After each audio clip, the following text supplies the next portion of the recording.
Hydrologists and engineers are interested in quantifying the transport and fate of relevant solutes because we want to improve how we restore and manage watersheds.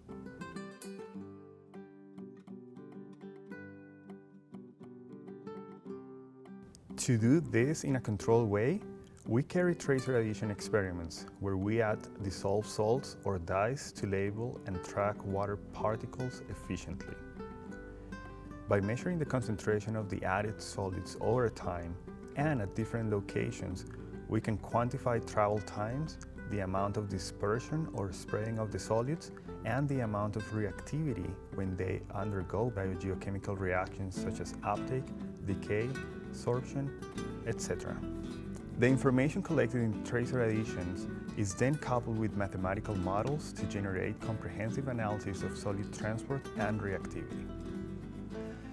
Since most of the degradation of contaminants and the processing of nutrients and carbon in stream ecosystems take place in sediments located near the stream bed and banks, in two compartments that we call the benthic and the hyporheic zones, hydrologists and engineers are interested in quantifying water-sediment interactions.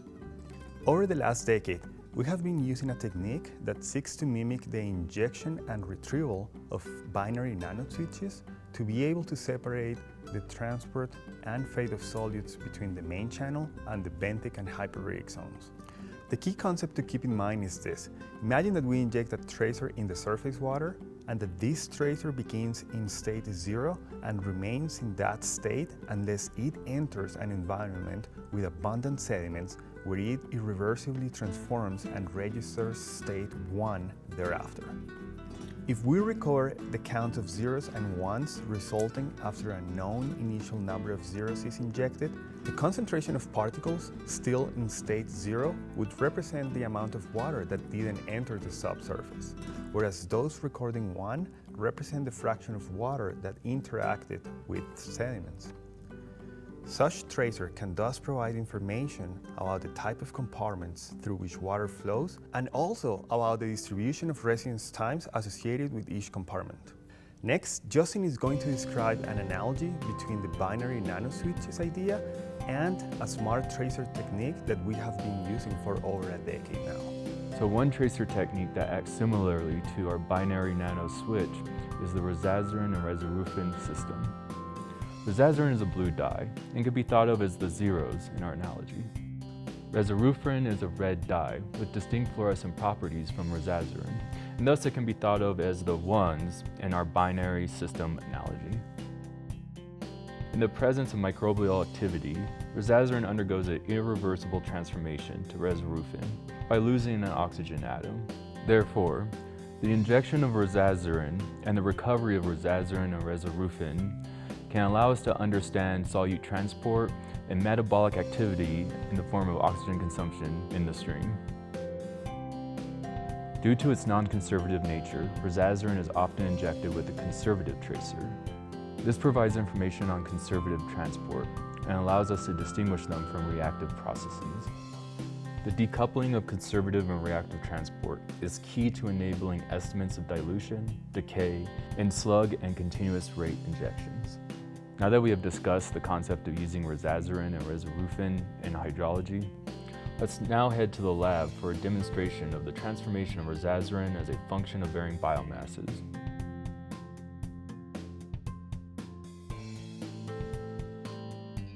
Here you see multiple vials with increasing biomass concentrations, where the rate of transformation is proportional to the amount of biomass in each vial. Now let's head to the field so we can see how we can use Rrizazarin as an effective solute tracer. Here are some suggestions for better success using smart tracers.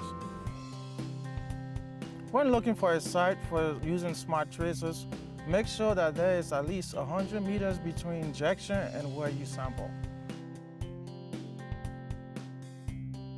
Carefully measure the mass of each of the tracers that is to be injected. And always have the sampling station set up first.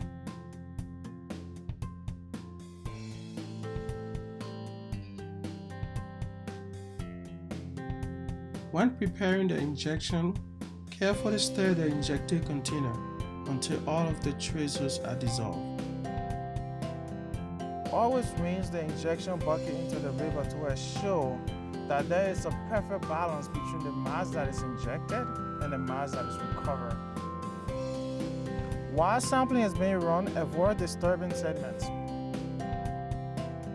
Please refer to NSF EAR 2018 for more details on how to analyze rezasurin and rezorufin samples. There are two common ways of analyzing resoruzin and rezorufin concentrations. For semi-continuous signal monitoring, in situ spectrophotometer options are available and have been successfully tested in column and field experiments. For discrete samples, a benchtop spectrophotometer can be used to read the fluorescence intensities of the two tracers. In essence, each sample is read in tandem at the characteristic wavelengths of resoruzin and rezorufin. We keep our samples in the cooler until we're ready to analyze. We sample from different compartments of the river, which may have different pH values.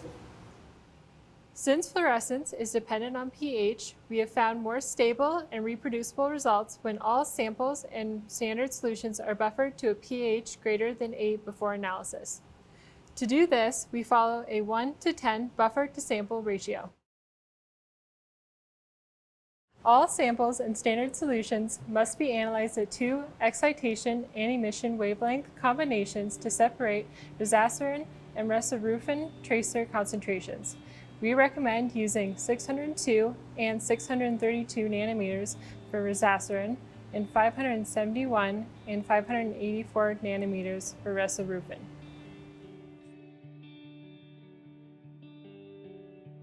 Since the transformation of rezasurin to rezorufin takes place preferentially in sediments, we can use this technique to track groundwater surface water interactions, which is important and relevant for hydrologists.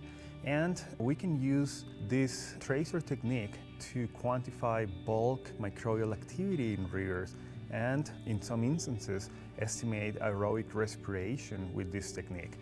Since we started using rezasurin about a decade ago, we call this technique the smart tracer technique because it provided a little bit more information than conventional tracers did. But rezasurin is by no means the only smart tracer that we can engineer to be able to better understand the fundamentals of all the biogeochemical reactions that happen in stream ecosystems. For example, other colleagues have started to engineer DNA tracers to better track the transport and fit of carbon, nitrogen, phosphorus, silica, and other elements that control the functioning of rivers and entire watersheds. Ultimately, these tracer techniques help us design better management and restoration projects to protect ecosystems.